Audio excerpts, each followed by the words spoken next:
চারিদিক দিয়ে সমুদ্রে ঘেরা জাপান হলো একটা দ্বীপরাষ্ট্র। এখানে প্রাকৃতিক ক্ষয়ক্ষতি বা প্রাকৃতিক বিপর্যয়ের কেমন প্রভাব পড়ে থাকে, আর এই দ্বীপরাষ্ট্রতে প্রাকৃতিক বিপর্যয়ের মধ্যে মানুষজন ভবিষ্যতে এবং বর্তমানে কতটা সেফ বলে তোমাদের মনে হয়, চলো আজকেই বলবো। হ্যালো এভরিওয়ান, কেমন আছো তোমরা সবাই? আশা করছি তোমরা সবাই খুব ভালো আছো, আর আমরাও অনেক ভালো আছি। এখন ধীরে ধীরে আমি একটু সুস্থ হচ্ছি। দিনটা ছিল শুক্রবার। বৃহস্পতিবার একদম দুপুরের পর থেকেই বৃষ্টি শুরু হয়েছে, আর রাতের থেকে বৃষ্টি বেশ বেড়েছে। দেখো সকালবেলা একদম বৃষ্টি চারিদিকে ভিজে রয়েছে, আর সমানে বৃষ্টি লাগাতারভাবে পড়তেই আছে। ঘুম থেকে উঠে ফ্রেশ হয়ে আসলাম একটু ব্যালকনি গার্ডেনটার সামনে বসে টাইম স্পেন্ড করতে। গার্ডেনটায় প্রচুর শুকনো পাতা পড়েছে। এই শরীর ভালো না করে এগুলো পরিষ্কারই করা হচ্ছে না। বেশ এখন একটু একটু যখন ভালো হচ্ছে, বেশ কয়েকদিনের মধ্যেই ভাবছি এই জায়গাটা পরিষ্কারও করে দেবো, আর গাছগুলোকে খুব ভালো মতো ট্রিমও করে দেবো। এই বৃষ্টি ভেজা সুন্দর ফুলগুলো কত যে ভালো লাগে বলে বোঝানোর বাইরে। আর ঘুম থেকে উঠলে না মুডটা একদম ফ্রেশ হয়ে যায় এই ফুল বাগানটার সামনে এসে বসলে। শুধু যে ফুলে ভর্তি হয়েছে তাও না, কদিন আগেই আমি পুঁইশাক কাটলাম, আর দেখো আজকে কয়েকটা দিন যেতে না যেতেই আবারও পুঁই গাছগুলো বড় বড় ডোগা পাতা ছেড়ে একাকার করে দিয়েছে। এই যে বৃষ্টিটা হচ্ছে, এইটা কিন্তু শুধু শুধু হচ্ছে না, জাপানে কিন্তু টাইফুন অ্যালার্ট চলছে। অন্যান্য জায়গা দিয়ে জাপানে প্রচুর বড় টাইফুন ঝড় হয়ে যাচ্ছে। যেসব জায়গায় হচ্ছে সেইখানে খুব মারাত্মকভাবেই হচ্ছে। আর জাপানে টাইফুন এতটাই স্ট্রং হয়, রাস্তার ম্যানহোলে যে লোহার ঢাকনাগুলো থাকে সেইগুলো অবধি একদম এই ঝড়ে উড়ে চলে যায়, এতটাই স্ট্রংলি টাইফুন হয়। আর যেহেতু প্রথমেই বললাম সমুদ্রে ঘেরা জাপান একটা দ্বীপরাষ্ট্র, তো এই ধরনের ঝড় বৃষ্টির সম্ভাবনা কিন্তু জাপানে সবথেকে বেশি।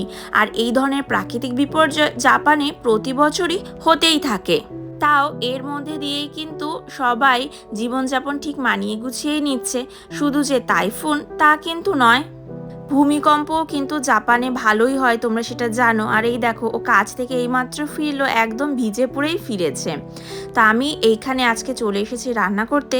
যেহেতু বৃষ্টি হচ্ছে তাই অনেকদিন ধরে খিচুড়ি খেতে মন চাচ্ছিল, আর বৃষ্টিটা উপরে পাও না, তার জন্য ভাবছি যে একটুখানি খিচুড়ি বানাবো আর নিরামিষ তরকারির ঘ্যাট বানাবো। তো তরকারিটা বসাতেই এইখানে চলে এসেছি। তবে আমরা জাপানের এমন একটা জায়গাতে থাকি যেইখানে হয় না হয় তেমন একটা ভূমিকম্প, আর না হয় তেমন কোনো টাইফুন বা বড় ধরনের কোনো ঝড়। কেননা আমরা কিন্তু সি সারফেস থেকে একদমই দূরে, জাপানের একদম মিডল পোর্শনে থাকছি। জাপানে গুম্মা ক্যান বা গুম্মা প্রিফেকচারটা হলো একদমই জাপানের মিডিলে। তো এইখানে রয়েছে না কোনো সমুদ্র, চারিদিকে খালি ল্যান্ড আর ল্যান্ড, মানে পাহাড়। তো আমাদের পার্শ্ববর্তী যে প্রিফেকচারগুলো রয়েছে সেইগুলোতে সমুদ্র থাকলেও যত ঝড় বৃষ্টির প্রভাব সেই সব জায়গাতে বেশি পড়ে, আর আমাদের এখানে কিন্তু তেমন একটা আসে না। তো এই দিক থেকে কিন্তু নিজেদেরকে অনেকটাই সেফ বলে বা লাকিও বলে মনে করি, তোমরা বলতেই পারো। কেননা যখনই কোনো বড় ধরনের ভূমিকম্প বা সুনামি বা টাইফুনের অ্যালার্ট দেওয়া হয়, সেইগুলো ম্যাক্সিমাম থাকে সবই সমুদ্র তীরবর্তী এলাকাগুলো, যেরকম টোকিও, চিবা, শিজুওকা এবং আরও অন্যান্য প্রিফেকচার। বছরের শুরুতেই তো একদম 1 জানুয়ারির দিনই জাপানের ইশিকাওয়া প্রিফেকচারে কত বড় একটা ভূমিকম্প হলো। একদম বছরের প্রথম দিনটাই শুরু হলো জাপানে আমাদের আতঙ্কে, যেটার প্রভাব আমাদের এখানেও পড়েছিল গুম্মা প্রিফেকচারে, কিন্তু অত বেশি পড়েনি। আর যে ঝড় বা সুনামি বা যাই হয়ে থাকুক না কেন, আমাদের এদিকে তেমন একটা প্রভাব পড়েই না। আর এই যে টাইফুনটা হচ্ছে জাপানের অন্যান্য জায়গায়, তো এর ফলে আমাদের এখানে কিন্তু ঝড়ও হচ্ছে না, জাস্ট বৃষ্টি হয়ে যাচ্ছে। আর এমনই বৃষ্টি যদি একদিন বা একবেলা একটু মুষলধারে বৃষ্টি হয়, তারপরে টিপ টিপ টিপ টিপ করে সারা দিনগুলো বৃষ্টি হতেই থাকবে। অত যে প্রচুর জোরালো ঝোড়ো বৃষ্টি, ঝোড়ো হাওয়া, সেই রকম প্রভাবও কিন্তু আমাদের এদিকে একদমই পড়ে না। জাপানে এই প্রাকৃতিক বিপর্যয়কে সাথে করে নিয়েই কিন্তু প্রত্যেকটা মানুষ বসবাস এবং জীবনযাপন করেই যাচ্ছে, সেটা আমরা ফরেনারই হই না কেন আর জাপানিজ নাগরিকই হোক না কেন। কারণ জাপানিজ নাগরিকদের তো এটা নিজেদের দেশ, তারা নিজেদের দেশ ছেড়ে কোথায় বা যাবে। আর কর্মসূত্রে আমরাও যখন এখানেই থাকি, কর্ম ছাড়া তো জীবন একদমই চলবে না, তাই আমাদেরও এইখান থেকে কোনো উপায় নেই অন্য জায়গায় যাওয়ার। কিন্তু প্রাকৃতিক বিপর্যয় হয়, প্রকৃতির কাছে কিন্তু আমরা তুচ্ছই একটা জিনিস, যেটা আমরা বারবার ভুলে যাই। তাই বিশাল বড় কোনো প্রাকৃতিক বিপর্যয় আসলে সেটাতে যে অনেক বড় পরিমাণ ক্ষয়ক্ষতি হবে, এইটা একদমই স্বাভাবিক জিনিস। জাপানে লাস্ট 2011-তে সব থেকে বড় ভূমিকম্প এবং সুনামি হয়, যাতে প্রায় 18,000-এর বেশি মানুষ মারা যায়। আর ক্ষয়ক্ষতির সংখ্যা তো বাদই দিলাম, তোমরা আন্দাজাই করতে পারবে যে কি মারাত্মক পরিমাণে ক্ষয়ক্ষতি হয়। তো তারপরই জাপানে কয়েকদিন আগেই অ্যালার্ট করা হয়েছিল যে মেগা আর্থকুইক আসবে। এই 2011-র আর্থকুইকের পর থেকেই কিন্তু এই মেগা আর্থকুইক নিয়ে আলোচনা করা হচ্ছে, আর যেটা ধরা হচ্ছিল কয়েকদিন আগেই আসবে, যেটা নিয়ে একটা ছোট্ট ব্লগ তোমাদের সাথে আমি শেয়ারও করেছি, কিন্তু ভগবানের অশেষ কৃপাতে সেইটা আসেনি।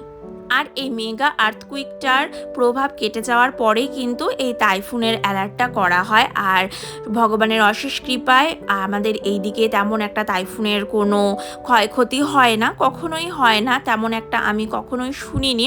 আর 2 বছরেও আমি সেরকম কোনো কিছুই দেখিনি। তবে যেসব জায়গা দিয়ে এই বড় বড় ঝড়গুলো যায়, সেই সব জায়গার কিছু ভিডিও বা রিলস যদি চোখে পড়ে, খুবই আতঙ্ক লাগে সেই জায়গার মানুষদের জন্য, অনেক চিন্তাও হয়ে থাকে। তবে যেহেতু জাপানের রেস্কিউ সিস্টেম খুব ভালো, অতটা কোনো সমস্যা হয় না, এরা সবসময় মানুষকে সবার আগে প্রায়োরিটি দিয়ে আসে, তার জন্য অতটাও সমস্যার সম্মুখীন হতে হয় না। কিন্তু প্রাকৃতিক বিপর্যয় তো যার কারো মনে আতঙ্ক সৃষ্টি করতেই পারে, কারণ আমরা কিছুতেই কিন্তু প্রাকৃতিক বিপর্যয়ের মোকাবেলা সেরকমভাবে করে উঠতে পারবো না, কারণ প্রকৃতি আমাদের থেকে অনেক বিশাল, অনেক বড়। দেখো, তোমাদের সাথে গল্প করতে করতে এখানে কিন্তু আমার খিচুড়ি একদম রেডি হয়ে গেছে। তা আমি না বেশি পাতলা খিচুড়ি খেতে একদমই ভালোবাসি না। আমার একটু যে ভোগের যে খিচুড়িগুলো হয় না, বেশি পাতলাও হয় না, বেশি ঘনও হয় না, একটা ঠিক কনসিস্টেন্সি থাকে, সেই ধরনের খিচুড়ি খেতে আমার বড্ড ভালো লাগে। তো এখানে স্নান টান করে চলে এসেছি আমার খাবার বাড়তে, আর এখন আমার খাওয়া অনেক কমে গেছে, খেতেই পারছি না কেন বুঝতে পারছি না। তো যাই হোক, এখানে দুজনের জন্য আর কি ভাত বেড়ে নিচ্ছি, মানে খিচুড়িটা বেড়ে নিচ্ছি। খিচুড়িটা আর অন্য পাত্রে রাখবো না, আমাদের এই বড় কড়াইটাতেই রেখে দেবো, এটাতেই সুবিধা হবে, কারণ অত বড় আবার পাত্রও নেই। এই তো এইখানে দুজনের জন্য একদম খিচুড়ি বেড়ে কমপ্লিট করে নিচ্ছি। আর বৃষ্টি ভেজা দিন কিন্তু খিচুড়ি ছাড়া একদমই ইনকমপ্লিট। তোমরা কারা কারা বৃষ্টি হলে খিচুড়ি বানাও আমাকে কিন্তু অবশ্যই কমেন্ট করে জানিও। এই যে আমার এখানে খিচুড়ি আর নিরামিষ তরকারি একদম রেডি হয়ে গেছে, তাহলে চলো খাওয়া দাওয়া করে ফেলি। আর আজকের এই ইনফরমেটিভ ব্লগটা তোমাদের কেমন লাগলো অবশ্যই আমাকে কমেন্ট করে জানিও। সবাই ভালো থেকো, সুস্থ থেকো, আমাকে সাপোর্ট করো।